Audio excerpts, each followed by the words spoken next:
Oke, halo teman-teman semuanya. Kembali lagi bersama saya Adi Purnama Alam di pembahasan tentang analisa kebutuhan sistem. Oke, di video kali ini saya akan membahas pentingnya analisa kebutuhan dalam pengembangan sistem aplikasi. Apa sih pentingnya adanya analisa kebutuhan itu? Oke, langsung saja. Analisa kebutuhan itu dapat memainkan peran yang sangat penting ya dalam pembuatan atau pengembangan sebuah sistem. Jadi ada beberapa yang jadi poin penting dalam pentingnya kebutuhan sistem itu. Yang pertama adalah memahami kebutuhan pengguna, tentu saja ya. Jadi analisa kebutuhan ini membantu memahami kebutuhan dari user yang ingin membuat sebuah sistem. Jadi kita dapat memahami tujuannya, harapan penggunanya seperti apa dalam pengembangan aplikasi ini yang mendasari desain dan pengembangan untuk memastikan sistem ini memenuhi dengan ekspektasi pengguna. Yang kedua itu ada manajemen sesuai dengan tujuan bisnis ya. Jadi melalui analisa ini kebutuhannya dapat dipastikan bahwa sistem yang dikembangkan ini sesuai dengan tujuan strategi bisnis si user ya atau organisasi. Hal ini juga memastikan bahwa investasi dalam pengembangan aplikasi yang sedang ingin kita buat ini mendukung keberhasilan organisasi secara keseluruhan ataupun secara harapan yang diharapkan dari aplikasi yang ingin dibuat. Seperti itu teman-teman. Selanjutnya ada juga mencegah kesalahan dan perubahan yang mahal ya. Jadi mengidentifikasi dan mendokumentasikan kebutuhan dengan baik di awal ya, di awal. Jadi kebutuhan sistem di awal itu dapat mendefinikan dan mendokumentasikannya itu di awal.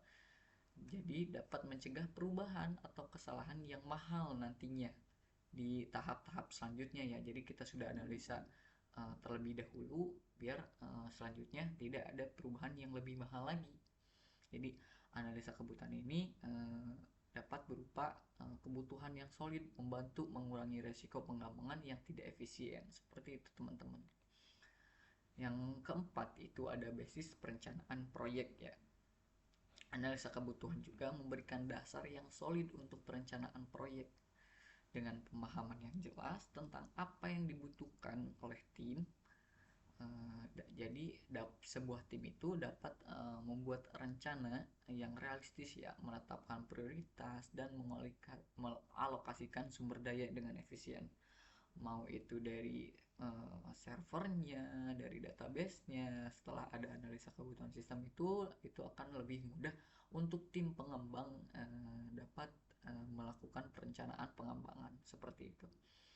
Selanjutnya ada meningkatkan kepuasan pengguna. Dengan memahami kebutuhan pengguna dan memastikan bahwa sistem memenuhi harapan mereka, sistem yang sesuai dengan kebutuhan pengguna memiliki potensi untuk diterima dengan baik dan digunakan secara efektif sebagaimana fungsi dari sistem itu dibuat. Seperti itu teman-teman. Selanjutnya juga ada pengambilan keputusan yang informatif. Jadi diperoleh melalui analisa kebutuhan, memberikan landasan bagi pengembang keputusan yang lebih inovatif. Selanjutnya untuk penting untuk literatur atau iteratif bagi pengembang ya. Dalam pengembangan ini analisa kebutuhan memainkan peran yang lebih kritis. Jadi memahami kebutuhan di awal itu memungkinkan perubahan dan penyelesaian yang lebih efisien nantinya selama pengembangan. Seperti itu teman-teman.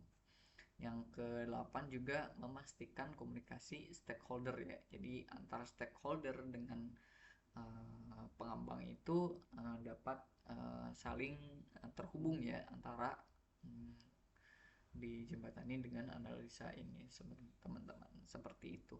Mungkin itu saja untuk pentingnya analisa kebutuhan dalam pengembangan sistem kali ini. Selanjutnya kita akan bahas di video selanjutnya teman-teman. Terima kasih. Wassalamualaikum warahmatullahi wabarakatuh. Selamat malam.